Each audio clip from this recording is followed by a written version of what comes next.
Hi, in this video we are going to be talking about the kinetic molecular theory of gases. So when we think about a framework that kind of encapsulates the behavior of gases, we look into the kinetic molecular theory of gases. So in short, we call this the KMT theory of gases.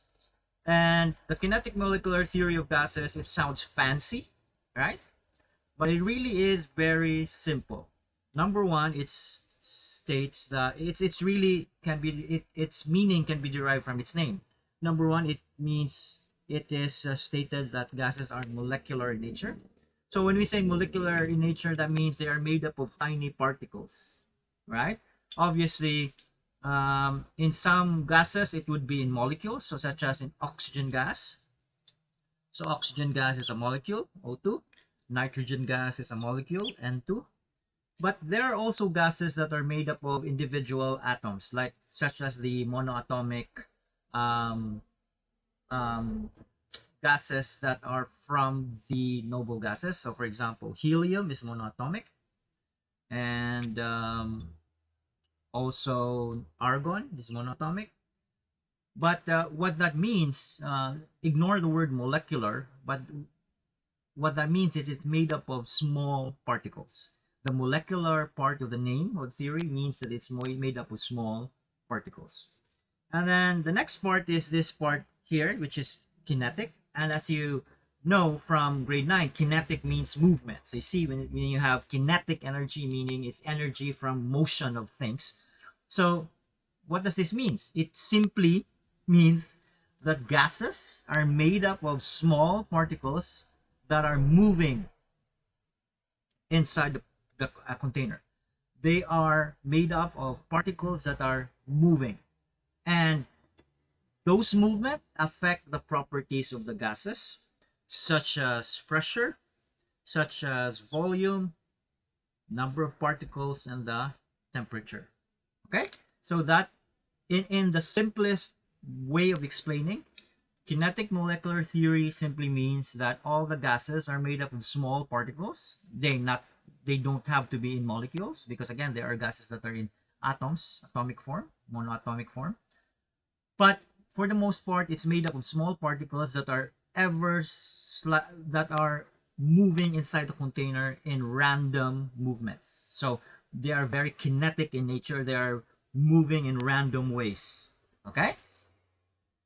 So, however, to be more formal about the theory, to be more formal about it, the kinetic molecular theory makes certain assumptions. Okay, so again, you have to understand that science is a simplification of things. So we don't kind of incorporate every single detail because it makes everything confusing. We kind of want to simplify it to its purest form so that we can understand it, and then once we understand the simplest, purest form, then we can kind of incorporate the more complicated ones later on when we already have a grasp of the basic concept. So number one, the kinetic molecular theory assumes that the particles of a gas are dimensionless. So for example, if this is the container of the gas, and these are particles of the gas, for example, these might be an O2 molecule, another O2 molecule, an O2 molecule.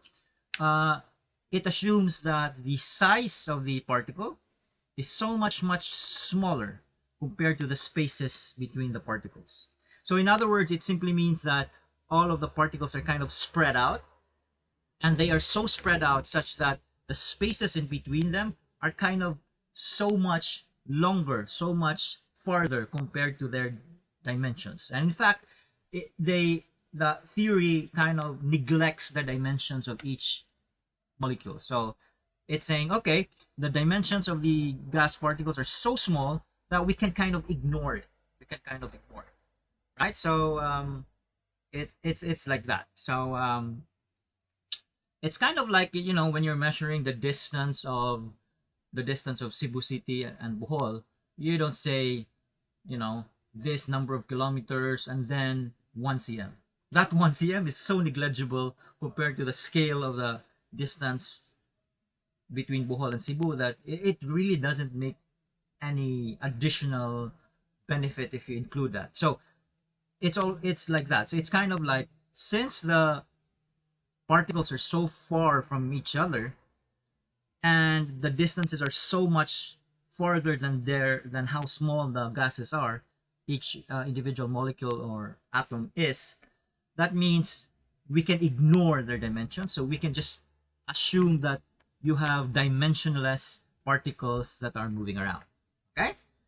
Number two, the kinetic volatile theory assumes that that when particles collide, even if they're dimensionless, scientists recognize that they do collide. So again, the assumption of dimensionless is just in the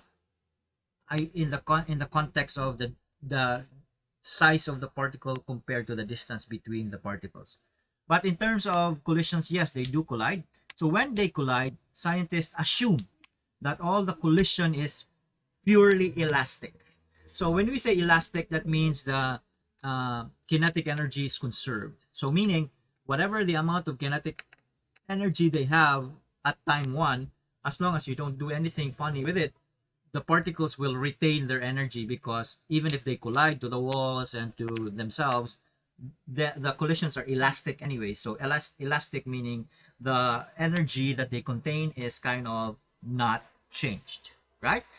And then assumption number 4 is that, again, as I told you, solid particles are so closely bonded that they can't move. Liquids are kind of bonded strongly such that they stay connected, but they can't slide over and rearrange. Gases have actually very negligible forces of attraction between them, that scientists assume that there is no uh, force between two particles. So in reality, when these two meet, they have some kind of attraction or repulsion because of their electrons or protons or their charged particles. But again, to simplify things, scientists kind of assume that there's no force between them, no force of repulsion, no force of attraction whatsoever.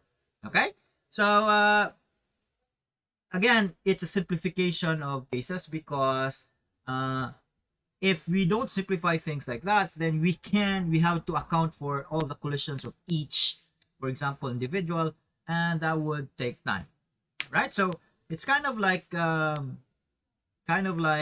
saying, you know, the average grade of science high students are kind of higher than those that are found in the public, than students that are found on other public schools.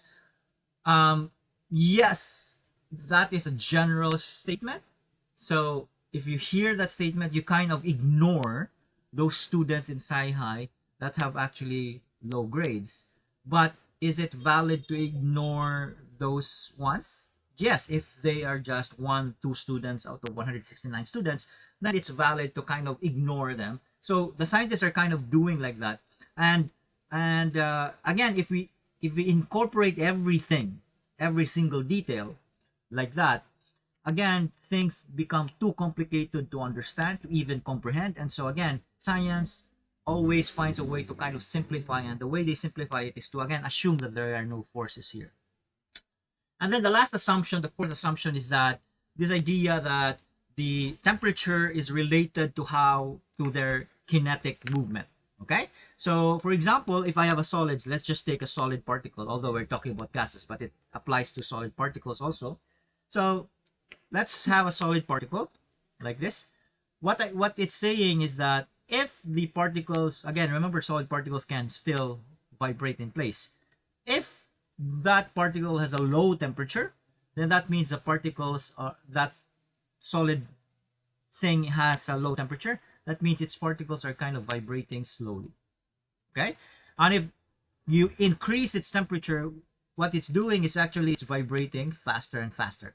And in fact, this is again the reason why at some point, if you heat a solid material, at some point their energy is so energetic that they can kind of slide over. And again, this concept of molecules being able to slide over but still stay connected to each other is again the liquid state. So we say that the solid has melted.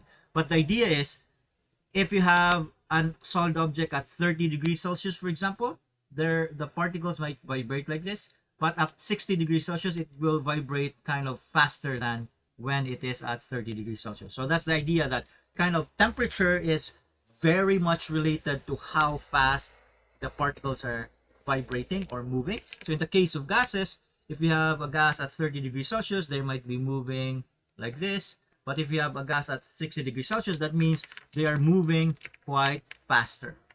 Okay, so that's the idea of the kinetic molecular theory. So again, if you really think about it, it's really simple. It states that gases are made up of very small particles.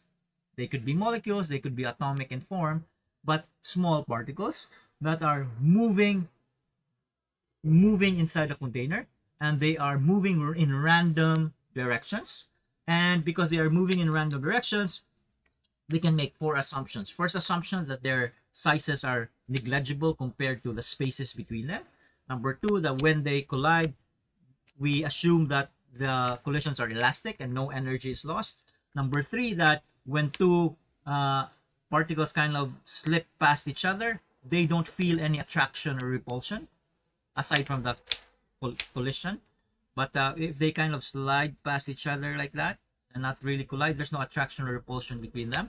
And then lastly, that the jiggling, how fast the particles are jiggling, is related to the temperature. In fact, that's why we have the temperature is the average kinetic energy of the particles, because again, the more the particles jiggle, the more the gas particles jiggle, the faster they jiggle, the more violent they vibrate or they move inside the container, the higher its temperature is. Okay?